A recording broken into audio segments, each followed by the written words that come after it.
What's up, weirdos?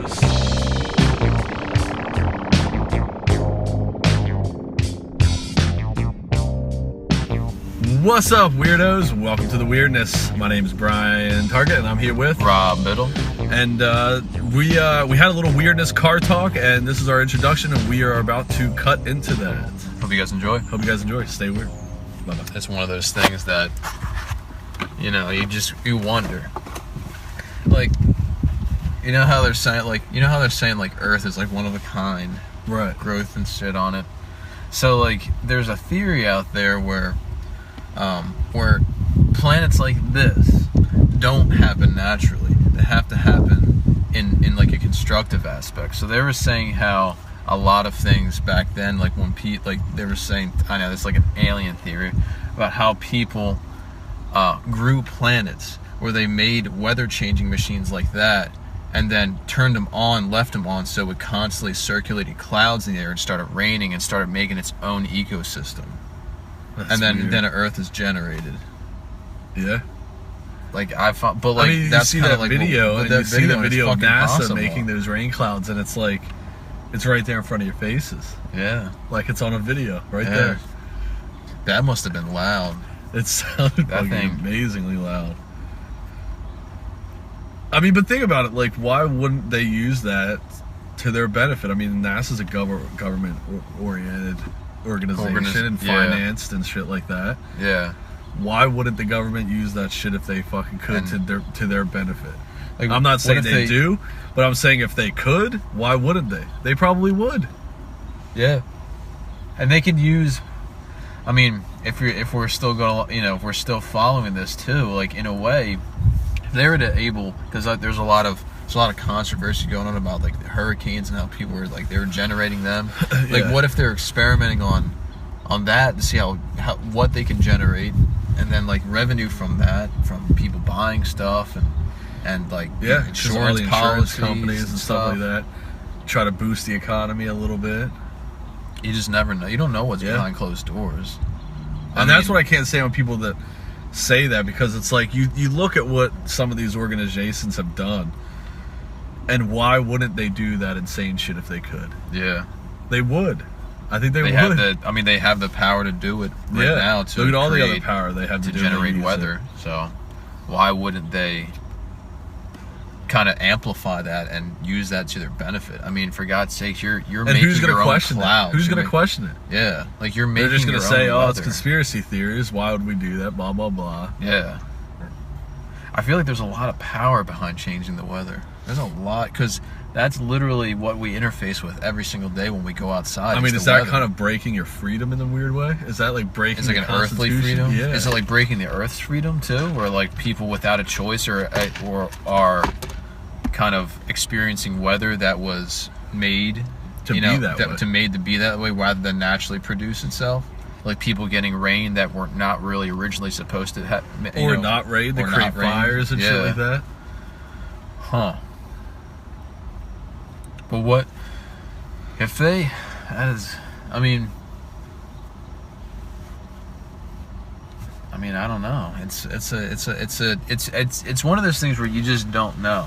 Yeah. It's not like NASA's posting something saying, "Hey, we're creating these large storms. We're going to see what happens." It's kind of still in a weird way behind closed doors, because it's not like people really don't realize that and pay attention to it.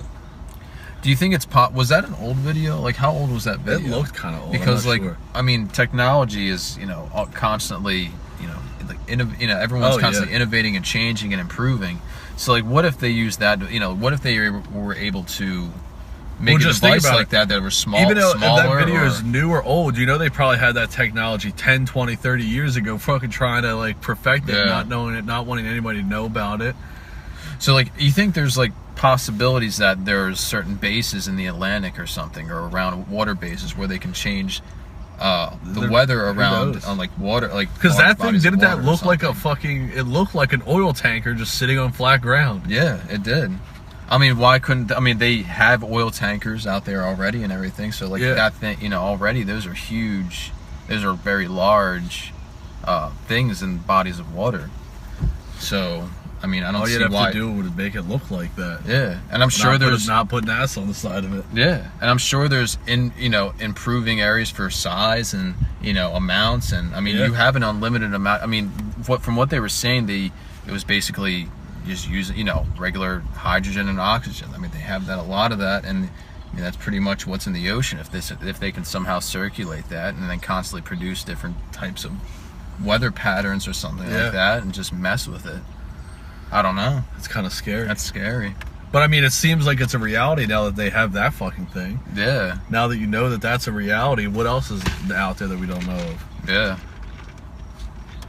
That there'll be a YouTube video of 10, 20 years in the future and everyone's gonna be like, Yeah. How do you think, I mean, because I've always questioned this too, like, how do you think they keep it, like, if there's many things out there that are supposed to be secret and everything that aren't supposed to be shown, or like a lot of people have to like kind of keep their mouths shut for something, how do they do it so well? Well, like, when people say, if aliens were real, don't you think that the government's doing a really good job of constantly keeping it secret and everything? Like, I wonder how they threaten manage people's lives. I mean, look, they sign those top secret things all over the government. Yeah. And I'm sure there's probably a lot of shit in there that will basically, like, if you reveal some of that information, even like information that's in the White House or information behind closed doors of the government, if you fucking reveal any kind of war patterns or future plans that they're working on to the general public, I'm sure they fucking threaten a lot of shit in your life. Yeah. You'll probably never ever get a job. Your probably families will never gonna get a job. Shit like that. I mean, I'm sure there's got to be some way to keep those people's mouths shut, even in the basics of situations. Yeah. We're generally a part of some kind of Truman Show when you really kind of think about it in those kind of aspects. Dude, look at cell phones, YouTube. Yeah. I mean, basically, people are already filming and documenting their lives and where they're at and what they're doing, free will wise. It's their free will, and they people are doing it. Yeah. And we do it. I mean, it's like kind of just. It's like they're building some kind of supercomputer, basically, apparently, with all the information. Yeah. That's what they were talking about in this other video. Yeah. Does that ever creep you out, artificial intelligence? Yeah. Yeah, really. It's really, because it's like, at what point does it stop? Yeah. Well, you know what I found interesting is... where are the moral codes and where does it become... Where does it become... morally, Where's the boundary? Where's the line between... that stuff begin and end? It's interesting. You know what I found? Like, I didn't really think much of AI until I saw an interview of someone where they were. I think it was the Joe Rogan podcast. Yeah. And I forget who it was or whatnot, but he was saying how they had this AI program going, and there was two computers communicating, and then they started making their own language that no one knew how to decipher, and that only the computers knew how to communicate through, and they had to shut it off. That's intense. Like, at that point, I realized, wow, like those two computers made up an own language that they knew how to understand in an intelligent way that they were communicating betwin. Without any interaction. Like, it was like, I think they turned it on, these things started happening. I don't know, it must be through code. It's all through code, I think. But that kind of creeped me out. And at what point is that thing too smart? Alive? At what point is it too smart that you couldn't turn it off? Yeah, like, or it could turn itself back on somehow. Yeah, where it's literally this like summoning the demon. Like, once something's on, it has the power to continue to be on. Yeah. And it has the intelligence to know how to maintain that. Yeah. That's scary. That's frightening. That's really fun. Yeah. That's literally Terminator shit. Because it could be intaking news and learning about shit, and like, it's intense. For all we know, it's happening. Like, literally, like, what if something literally happened in the world where something like that happened and they're trying to contain it, and it's already out there. It's amongst us right now. It's gaining idea. It's gaining everything it needs to know. That's a good. And it's staying idea. dormant in such a way where it almost knows like a to be ticking dormant time or something bomb. like that. Like, it's there. It's just. It's a ticking time bomb. Because that's weird. It's like too. Literally like the mist. It's like the scientists letting out those bugs and things that are experimenting on it, but in an AI computer way. Yeah. And you know what's creepy too? Did you ever know that no one knows how face recognition works on a phone? Really? Because face recognition, like, supposedly we can write code to understand a face, but not as well as a computer can. Like, for some reason, whatever's going on a phone, we know that it's a program working. We just not sure how it's recognizing our face. And this is something we use Snapchat every day. Like, a computer recognizes your face and knows how to code that when humans don't know how to do that. That's something that thing knows how to do better than us, that we've created, that we've bought a lot. Like, we've said, all right, recognize a face. That's literally like playing God. So, in like, a weird way. That's face recognition. That, like, we can't write code for that, but a computer can write code to understand that. And a computer's smart enough to do that. That's nuts. It knows us better now. It knows us better than we know how to really perceive ourselves. You know, like, we can't write code to perceive ourselves, but that can write it for us.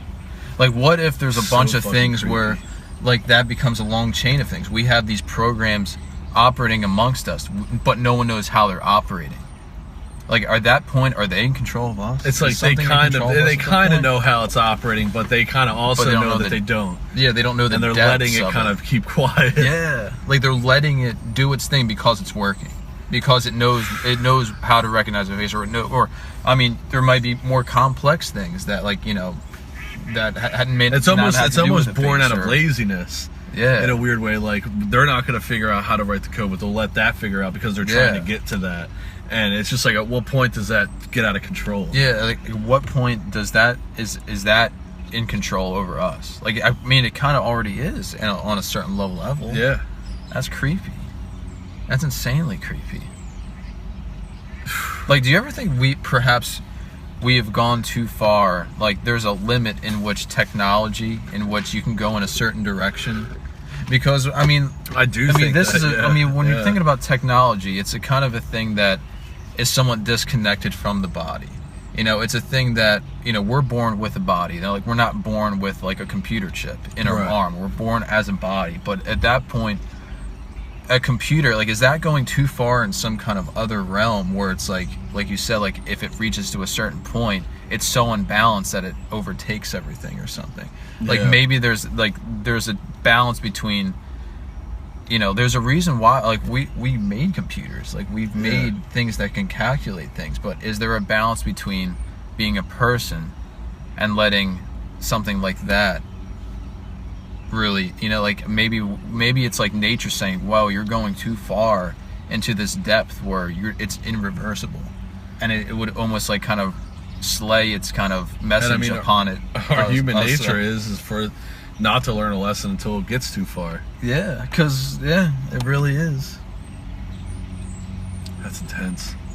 It's kind of like, I mean, I hate this. I don't really like to talk about. I mean, like, I don't know, for some reason this analogy popped in my head where it's kind of like, it's the same reason why, like, I don't know, that maybe that is going too far. It's like the same reason why people, you know, take too many drugs and overdose or something, because there's this, everyone wants to get to that point, but once it's too far, it's too late, you know? Yeah. Like, it's kind of that same mentality in a certain way. It's that same addiction. That's intense. That's intense stuff.